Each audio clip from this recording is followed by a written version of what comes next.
Testing 1 2 3. Testing 1 2 3. This is Radio Free Mormon on the air, broadcasting behind enemy lines. Tonight's episode, the women's session of General Conference, October 2019. Last week, Radio Free Mormon put up no less than 5 podcasts. The usually scheduled podcast on Sunday of last week, and then additional episodes on Tuesday, Wednesday, Thursday, and Friday of last week. Today is March 30th, 2020. It is a Monday. We remain in the midst of the coronavirus pandemic, but it is possible I am speaking too soon. Yesterday, the church had a worldwide day of fasting and prayer to stay the effects of the coronavirus, so perhaps if I peek outside, I will find out that things are actually back to normal. But on the off chance that the day of fasting and prayer had no significant impact at all on the virus, I will repeat that we are in the midst of the coronavirus pandemic. During this pandemic, many people are sheltering at home and not able to get out and about as they usually do. Many people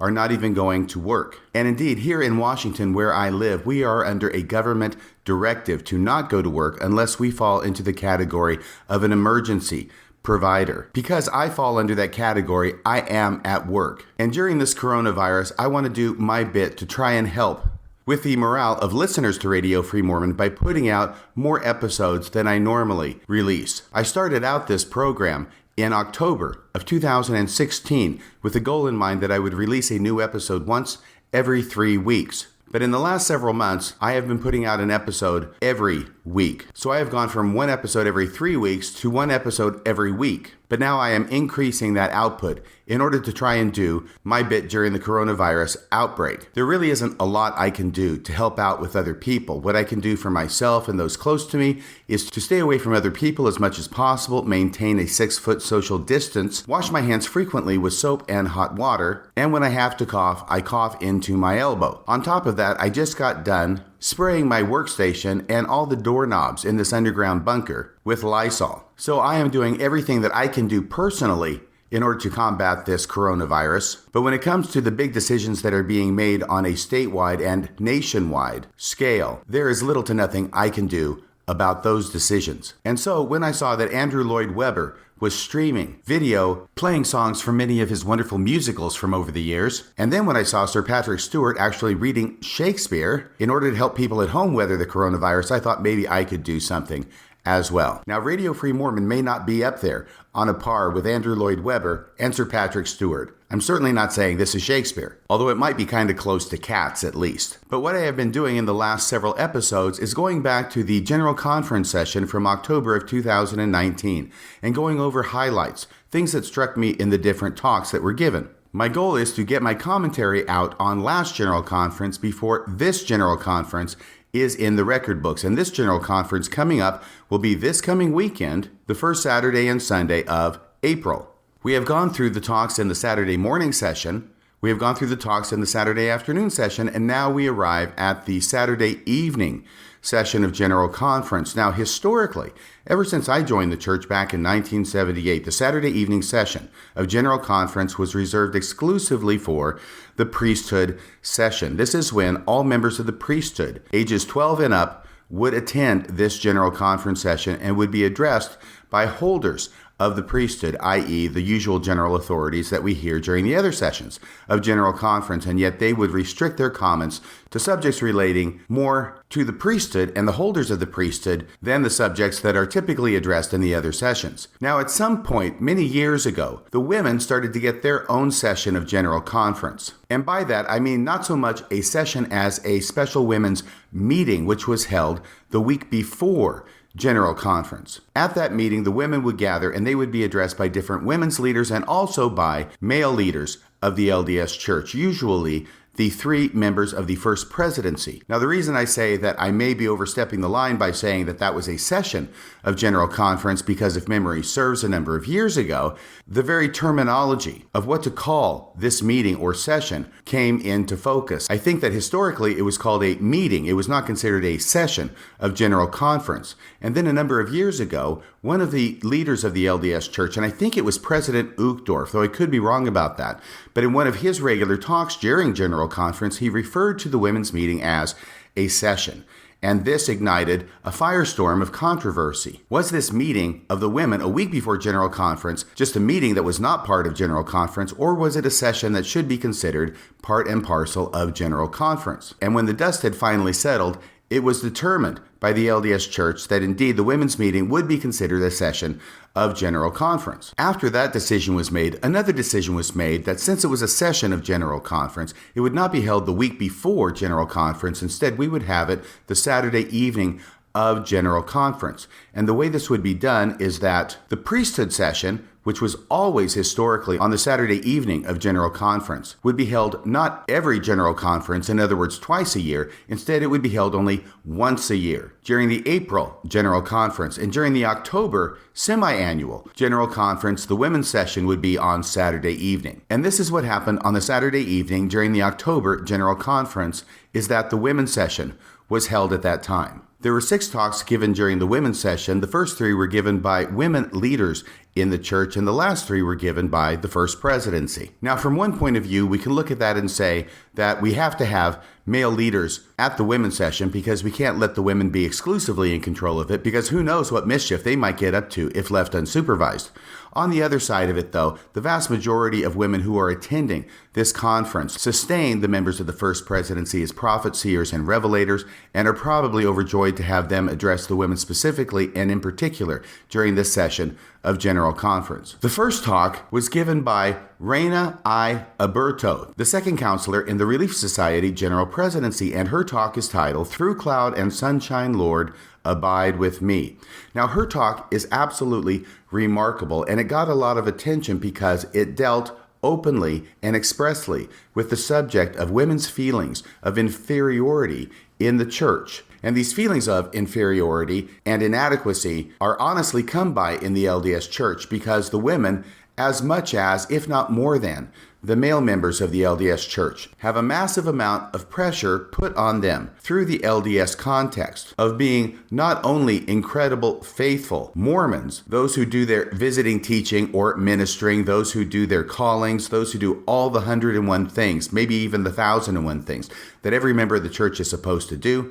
But also on top of that, they have to be wonderful, dare I say it, perfect parents to their children to make sure that their children don't go off the rails. And they also have to be wonderful, perfect homemakers and wonderful, perfect wives while being wonderful, perfect members of the church. This can all be completely overwhelming to a woman in the church who takes her responsibilities as a member of the church seriously, who truly sustains what the leaders of the church say about how it is that they need to fulfill their callings in this variety of different roles and circumstances. Now, it's easy for me to say the words. I cannot really say that I understand how it feels because I am not a woman. What I can say is that I know how it feels as a man, and as a man, it is overwhelming. And I can recognize, at least intellectually, that for a woman, it's got to be even more than that because there's so much more that they are required to do as a faithful Latter-day Saint, even than a man is required to do. For example, outside the marriage context and in a pre-marriage context, if a boy and a girl are dating and it starts to get hot and heavy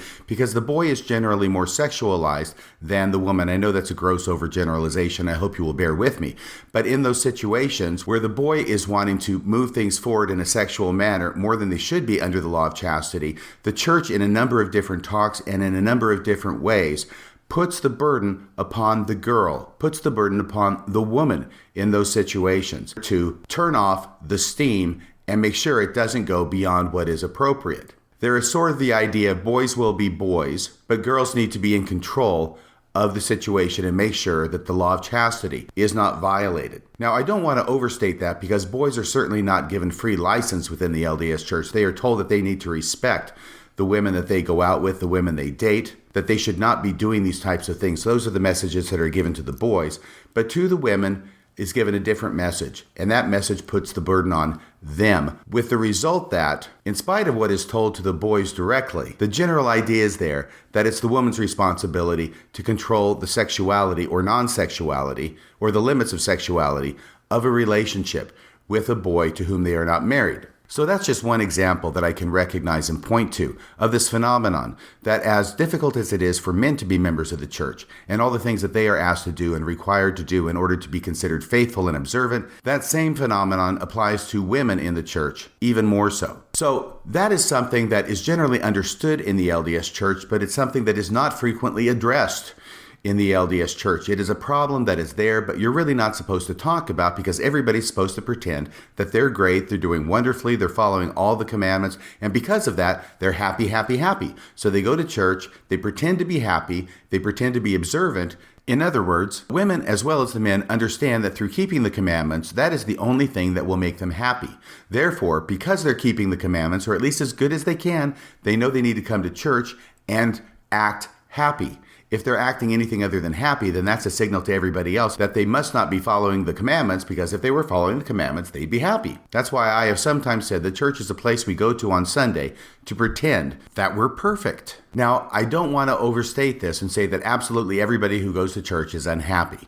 I will say, however, that that was my situation for decades before I finally stopped attending church. And once again, I expect that I am not the only one in that boat. I do remember that a number of years ago, I had a Chinese foreign exchange student come and live with me for his senior year. He attended school. He really wanted to take advantage of this year that he had in the United States. And he went out for band practice. He was extremely active in school, and he also wanted to go to church, by which I mean the LDS church. I was very careful not to put any pressure on him that he should feel he needed to go to church, but he wanted to go to church anyway.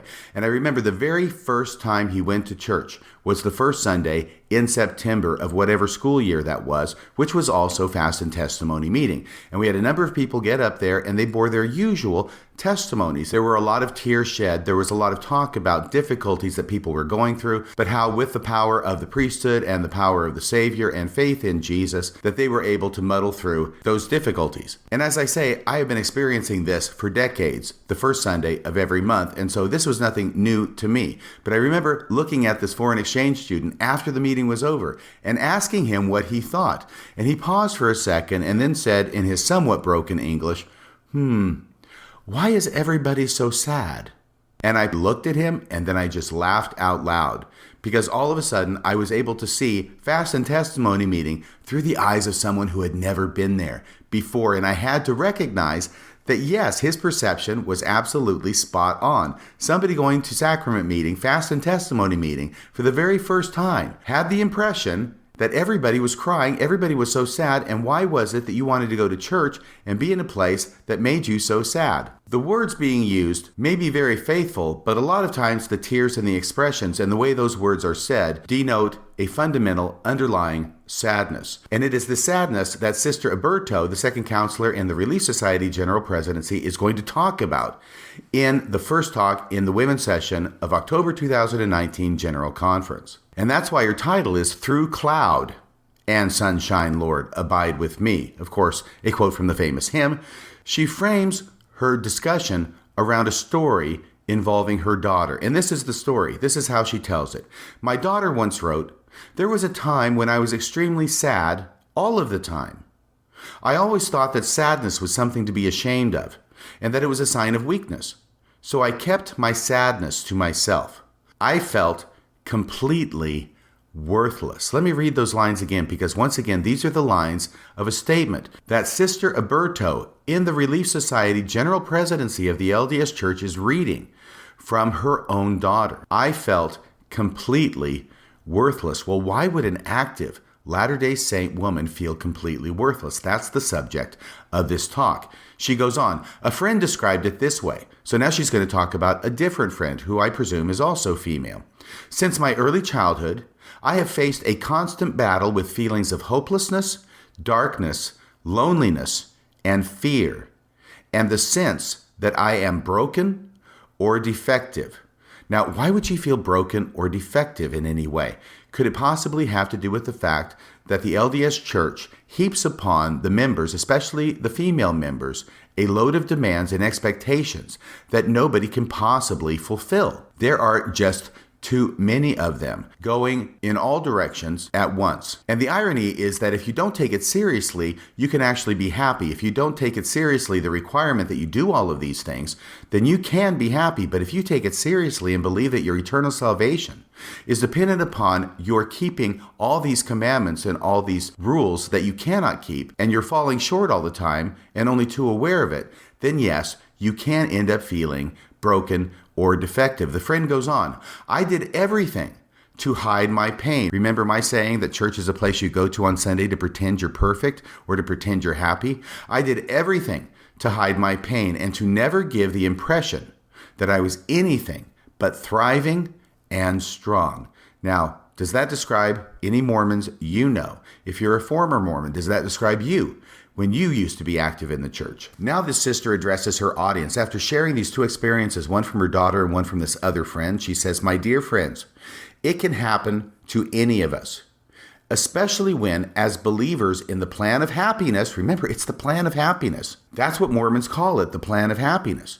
As believers in the plan of happiness, we place unnecessary burdens on ourselves by thinking we need to be perfect now.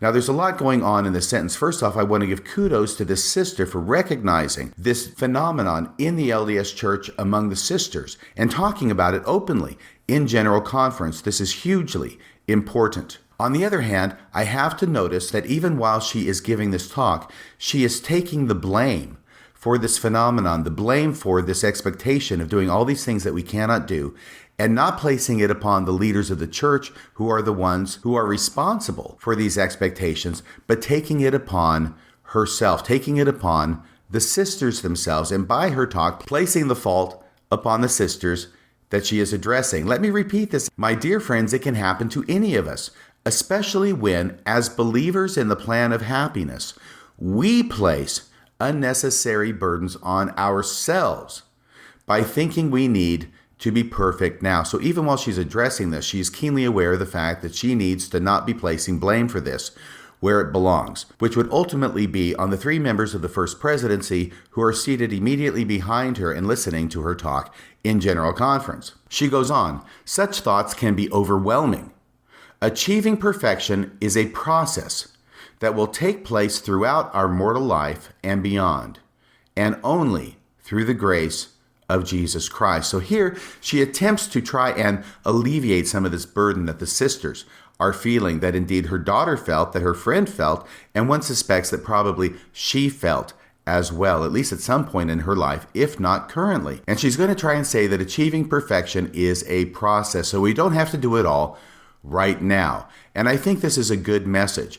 What's going to happen, however, is that unfortunately, she's going to give this message of, hey, you don't have to do everything right now. But by the time she gets to the end of her talk, she's going to pull the rug out from everything that she has said, all the solace she has given, and she is going to go back, perhaps even unconsciously, to a message of, yes, you have to do everything that you're supposed to do right now. And ironically, she will do it in the context of quoting the prophet, President Nelson, who is sitting right behind her. We'll see how this plays out. If we scroll down in her talk, after having spoken about Jesus' grace and how it makes up for things that we can't do on our own, so we always have a friend in Jesus, we can rely on him to make up for those things that we lack, she says this, for those of us currently struggling or supporting someone who is struggling, so this is the group to whom she is speaking specifically, to you people who are struggling, let us be willing to follow God's commandments so we may always have his Spirit with us. So you see how now she's come back around and she said, you're in this problem. You're struggling because you think you have to follow all of God's commandments right now. And then she comes around at the end and says, in order to get out of this struggle, you have to do the thing that is you have to do the thing that is putting you in this difficult position and causing you to struggle in the first place, i.e., keep all the commandments of God. Once again, she says, for those of us currently struggling or supporting someone who is struggling, let us be willing to follow God's commandments so we may always have his Spirit with us. And now she goes on to quote President Russell M. Nelson as saying the following, quote, nothing opens the heavens quite like the combination of increased purity. See, where you are right now, not good enough, must increase it, must do more. And increased purity is an interesting phrase because it means that no matter where you are, it's not good enough. You need to increase it. Yes, these are the kind of teachings from the leaders of the church, i.e. the one sitting right behind you, Sister Roberto, that are causing these problems in the first place. It is not the sisters who are putting this burden on themselves. It is the leaders of the church, the male leaders of the church, who are putting this burden on the sisters. And unfortunately, it is this particular sister, Sister Roberto, who even in the context of trying to recognize and alleviate this burden is going to once again put it back on the sisters in spades. This is a talk like the character Sisyphus in Greek legend, who is continually rolling a huge stone up a hill only to have it roll down again, and then have to push it once again up the hill only to have it roll down again. This is what I see happening in this talk. She is relieving the burden of having the boulder roll down the hill only to once again place it upon the sisters and make them push it up the hill once more. It is a continual process. This is eternal life for members of the LDS Church because it is a process that goes on apparently eternally, and certainly throughout the duration of this mortal life. Once again, getting back to this quote from President Russell M. Nelson that Sister Roberto quotes in this talk, "Nothing opens the heavens quite like the combination of increased purity, exact obedience, earnest seeking, daily feasting on the words of Christ in the Book of Mormon, and regular time committed to temple and family history work." Now, in that one sentence, you can start to see the overwhelming burden that is placed upon members of the church, and especially upon women in the church. Not only do they have to always increase their purity, they have to have exact obedience to all the demands of the LDS Church. And now he gives a few of those examples. Earnest seeking, daily feasting on the words of Christ in the Book of Mormon. You got to read the Book of Mormon every day, otherwise you're not being exactly obedient. And regular time committed to temple work and also to family history work. Now, those are just some of the many demands that are placed upon members by the leaders of the LDS Church. But the exact obedience phrase is the one that captures it all. We must be exactly obedient to everything that is required of us within the context of the LDS Church. And if we are not, then we cannot be happy. Because remember, that's where true happiness comes from within the LDS context. I remember Paul H. Dunn back in a General Conference talk in the 1970s saying that if we really follow our religion, we as Mormons should bounce through life. That's the expression I remember. We should be so happy that we bounce through life, because that is the only place that true joy comes from and true happiness comes from, is through strictly obeying all the commandments that are given to us in the LDS Church. And that is why it is that Sister Roberto ends up getting wrapped around the axle and essentially contradicting herself when she says immediately before this, for those of us currently struggling or supporting someone who is struggling, well, what's the remedy? Is it to say, hey, maybe I don't have to do all this stuff right now. Maybe I could just do a little bit of this stuff now and some more of this stuff next week. Maybe I don't have to do all of this stuff right now. Maybe I can just relieve some of this pressure.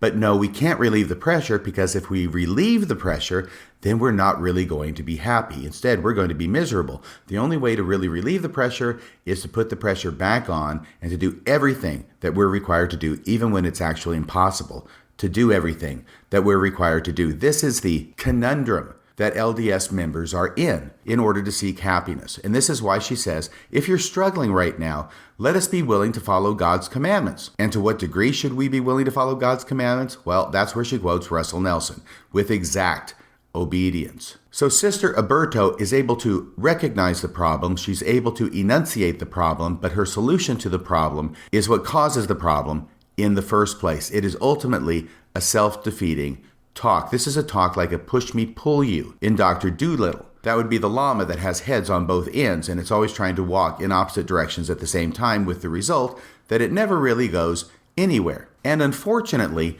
she mixes grace with works in the time-honored tradition that Mormons have done through a very much abused passage in the Book of Mormon. And I think you probably know what that passage is. Here's what she says in her final paragraph. I testify to you that through cloud and sunshine, the Lord will abide with us. Our afflictions can be swallowed up in the joy of Christ. And here it is by grace that we are saved, after all we can do. So here's the problem in a nutshell. We are required to do everything that we can do before the grace of Christ kicks in to save us. And that is the common interpretation of this passage in the Book of Mormon. It is the common interpretation which she appears to adopt. And the problem with this common interpretation is that nobody does all they can do. There will always have been something else that you could have done. You could have always read your scriptures a little bit longer. You could have always attended the temple a little bit more. You could always have done a little more family history. You could have always been a little bit better visiting teacher or ministering teacher. You could have always done a little bit better in your calling. You could have always done a little bit better as a parent and as a wife. So this whole talk is a setup for failure. This whole talk is a setup for misery, and this whole talk is a setup for more women and more members of the church feeling defective and broken. It is a talk that if she had stopped halfway through, it would have been, in my opinion, a resounding success and perhaps even a historical talk in the history of General Conference. But what she ends up doing is very similar to what Elder Holland did a couple of General Conferences ago when he gave a similar talk where he talks about how difficult it is and how overwhelming it is to think that we have to be perfect even as our Father in heaven is perfect. And then he laughs about it and he goes through a number of anecdotes and a number of scriptures to talk about why it is that we need to not be so hard on ourselves, but ends up by the end of his talk coming down in the exact same location as Sister Alberto, which is that we have to keep all the commandments of God with exactness. Because really, even though LDS leaders recognize this phenomenon of sadness, of brokenness, of even depression in the LDS Church because of the commitments placed upon them by the Church, they are constitutionally incapable of getting away from their theological linchpin that you have to do everything that you're told to do and supposed to do if you're going to be saved in the celestial kingdom and if you're going to be happy. And so once again, this is why it is that so many people go to church pretending to be happy when actually they are anything but.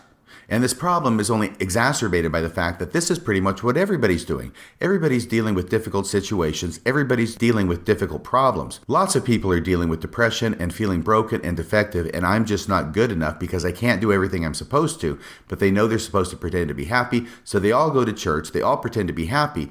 And so I go to church. For example, I'm feeling broken. I'm feeling defective, but I'm looking around at all these other people pretending to be happy. And the problem is that I think that they really are happy, and they really are keeping all the commandments. And I'm the only one who's not. I'm the only one who's defective, which just increases the feelings of isolation, the feelings of loneliness, and the feelings of despair that I myself experience. I think that I'm the only one going through this when in fact, it's really pretty much everybody who's in the same boat. Okay, that's the end of that talk. The next talk is called Honoring His Name by Lisa L. Harkness. You see, even the sisters get middle initials when you become a leader in the church.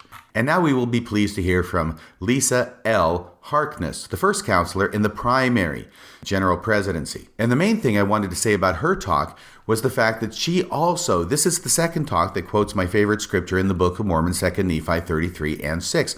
I had never heard it that I recall before in a general conference, and I've heard it once already. In a prior session, I talked about this. This is the scripture, I glory in plainness, I glory in truth, I glory in my Jesus, for he hath redeemed my soul from hell.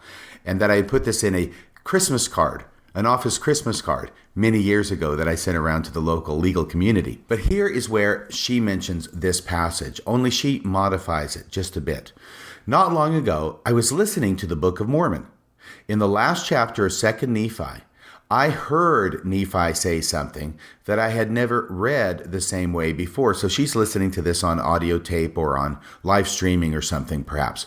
All throughout his record, he teaches and testifies of the Redeemer, the Holy One of Israel, the Lamb of God, and the Messiah. But as he closed his account, I heard him say these words, quote, I glory in plainness, I glory in truth, I glory in my Jesus. That's what she emphasizes here. I glory in my Jesus, for he hath redeemed my soul.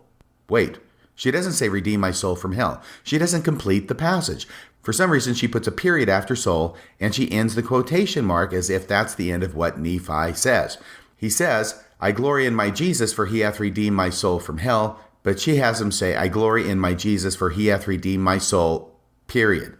It is possible she thought that since she is in the primary general presidency and is therefore addressing the girls of the church, that maybe she should leave out the HE double hockey sticks at the end of that scripture. But that's too bad because from my point of view, that's the one that gives the real crash of completion at the end of that quote. I glory in my Jesus, for he hath redeemed my soul from hell.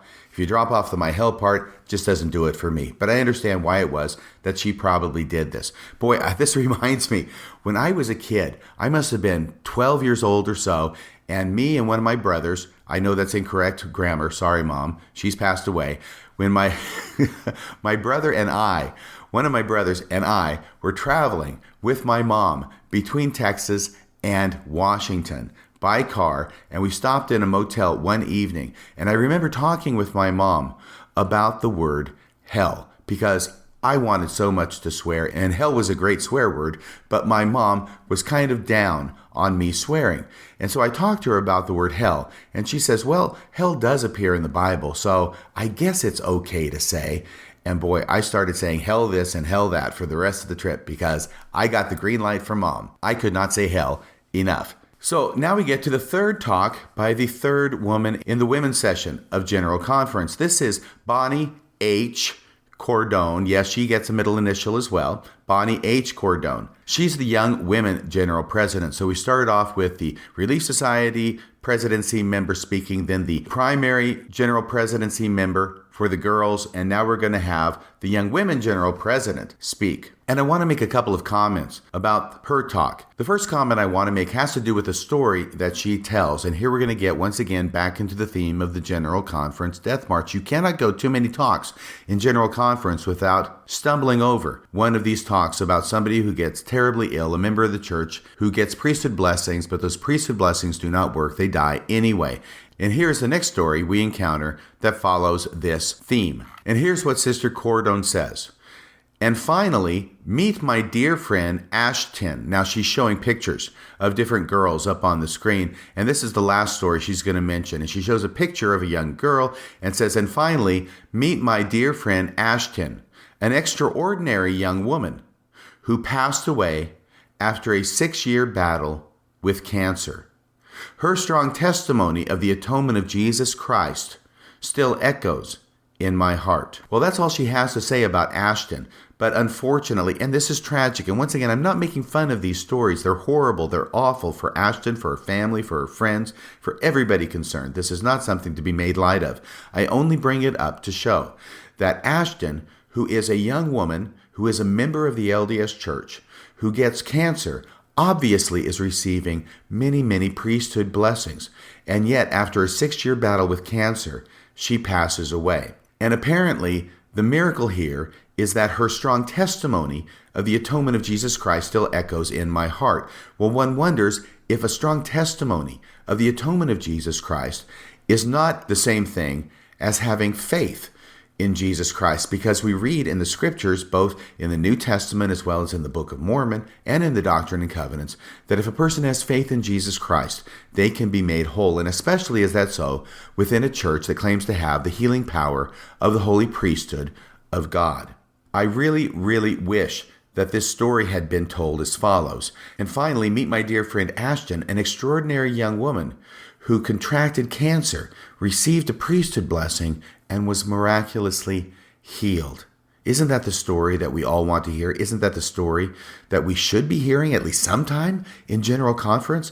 And yet, incredibly, this is the kind of story I never hear. Instead, I keep hearing stories of faithful Mormons with her strong testimony of the atonement of Jesus Christ, who receives priesthood blessings, obviously, but who is not healed. And frankly, after seeing this many stories of this nature, it starts to become a bit of a downer. And I can guarantee you one thing, these kind of stories repeated ad infinitum in General Conference are not increasing faith among the Latter-day Saints that they can do the same thing. In fact, these kind of stories lead members of the LDS Church to believe that there will not be any miraculous healing, that even though there is this conceptual and theoretical idea that the priesthood exists in the church and that priesthood blessings can heal people, we really understand that's not going to happen, and they're really not going to be healed. And so we'll give the priesthood blessing not to heal them, but so that God's will is done. And if God wants to heal them, yeah, they'll be healed. But if not, well, hey, do you have faith not to be healed? She goes on in her talk and introduces the new Young Women's theme, which starts off with this line, I am a beloved daughter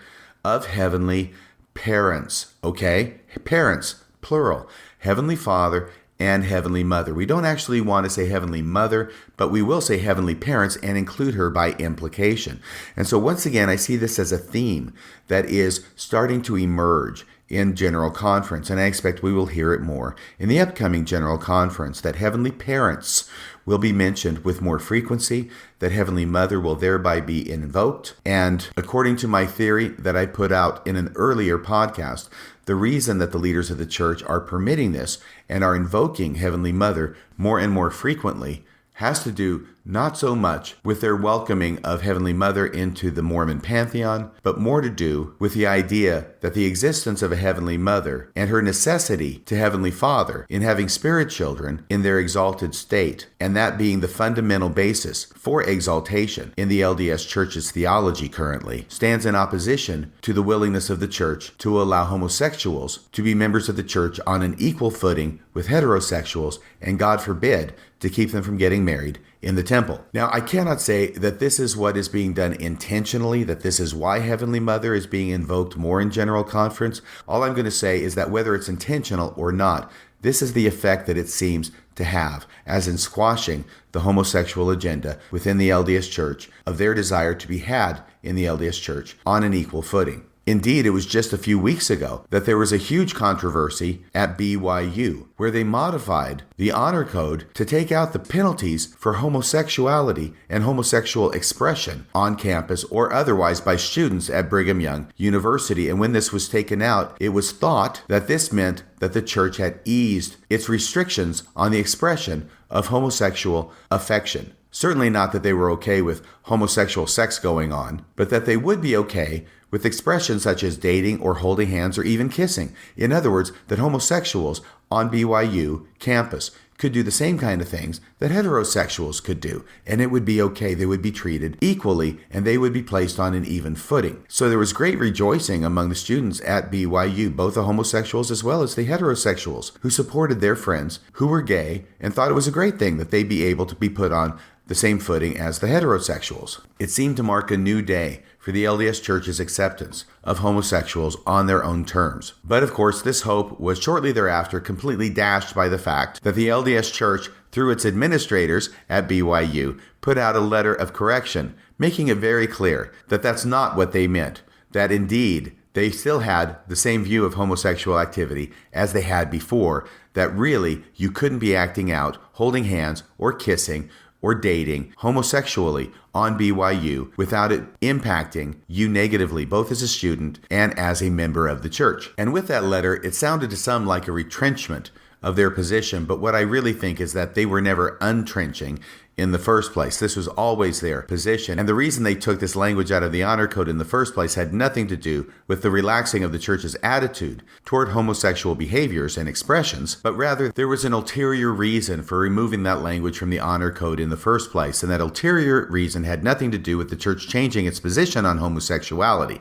Rather, it had to do with the church wanting to get along with other universities, with other hiring institutions, with other unnamed reasons. I don't know all the ins and outs. All I know is that obviously the church did not change its position, so it was doing it for an ulterior motive. And what they wanted was for the students to understand that even though they were changing the language in the honor code, they really weren't changing their position on the subject. And I'm sure they were appalled to see pictures on Facebook of girls kissing on BYU campus. And so I'm sure they were quite surprised that they actually had to issue a letter saying, hey, we didn't really mean it. We're just doing this for the outside world. We're just saying this to get along with the outside world.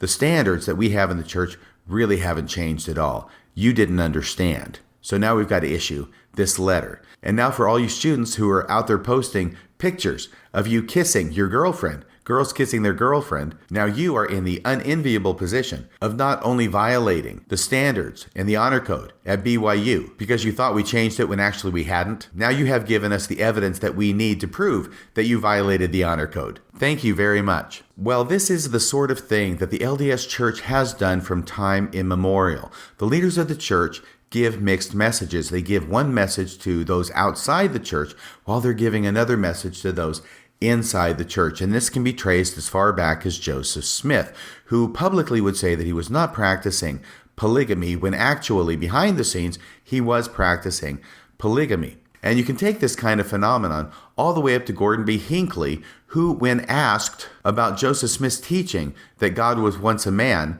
doesn't say, yeah, we believe that. Instead, he said, I don't know that we teach that. I don't know that we emphasize that. And thereby not just sidestepping the issue, but basically giving out the idea that no, we don't really believe that. We don't know a lot about it. We don't teach it. We don't emphasize it.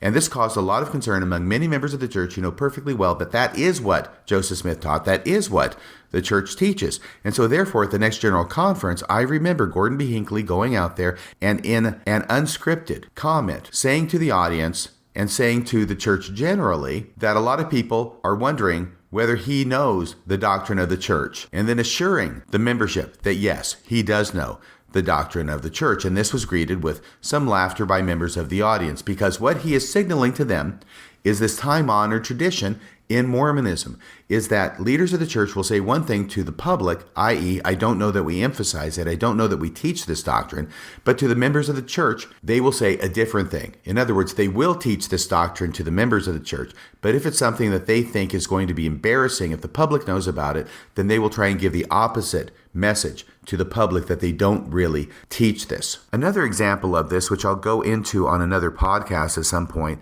is the idea in Mormon theology that when Mormons, good faithful Mormons, are resurrected and exalted, then they will end up having spirit children and they will create a world over which they will be gods. They will have their own world. And this is something that has been taught at least ever since Brigham Young in the LDS Church, and has continued to be taught in manuals in the LDS Church today.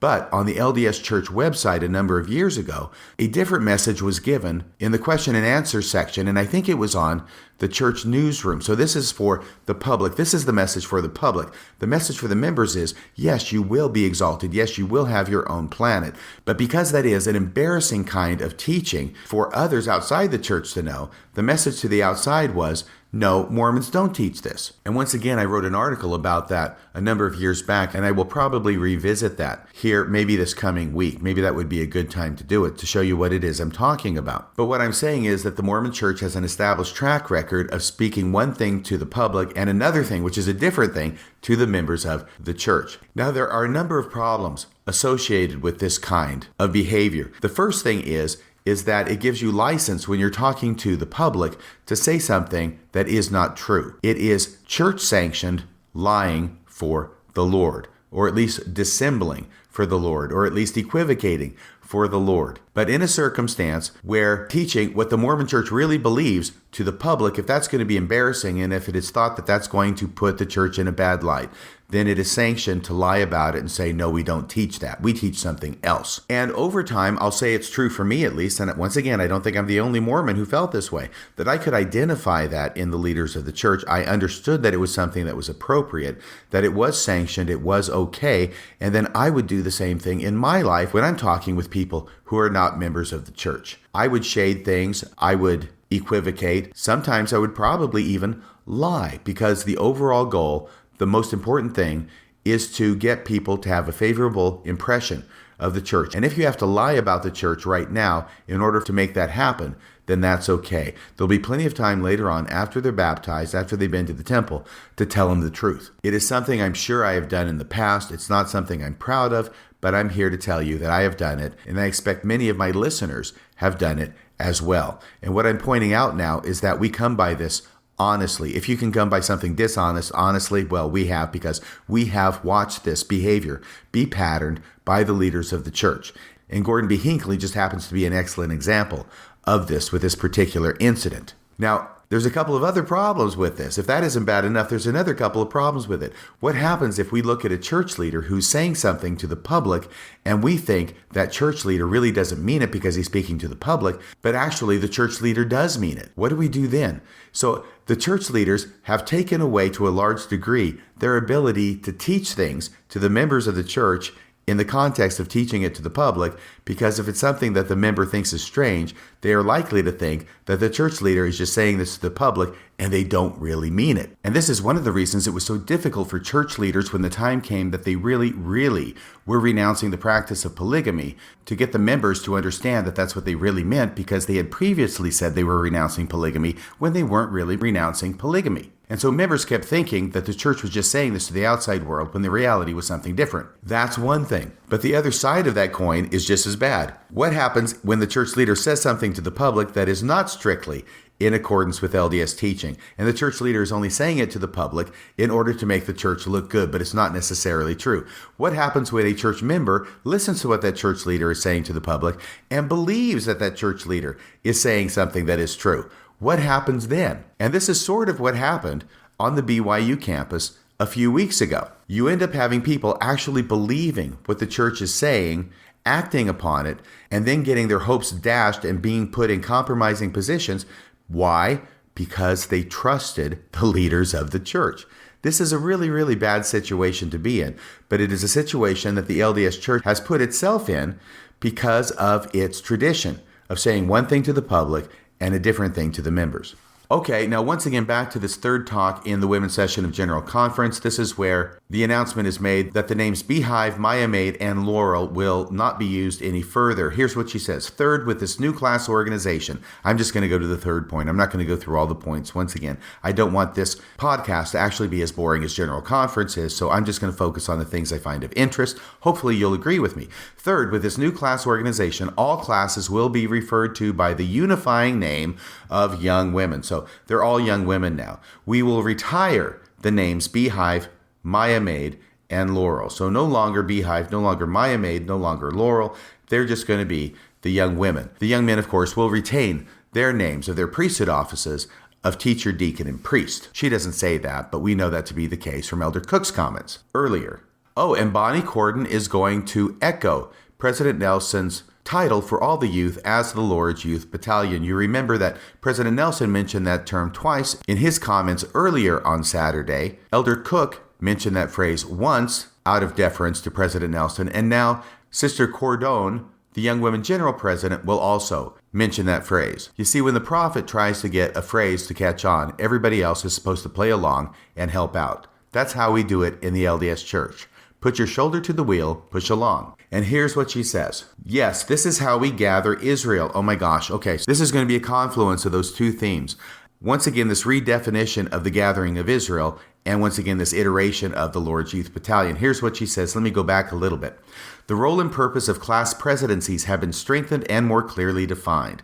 The work of salvation is one of these significant responsibilities. So it's the work of salvation that we're leading up to, particularly in the areas of ministering, missionary work, activation, and temple and family history work. Yes, this is how we gather Israel. So once again, this theme, we have to change the definition because we are no longer actually gathering Israel to a central place of Zion in Jackson County where we will build the city of Zion. Instead, the gathering of Israel is ministering, missionary work, activation, and temple and family history work. She says, yes, this is how we gather Israel.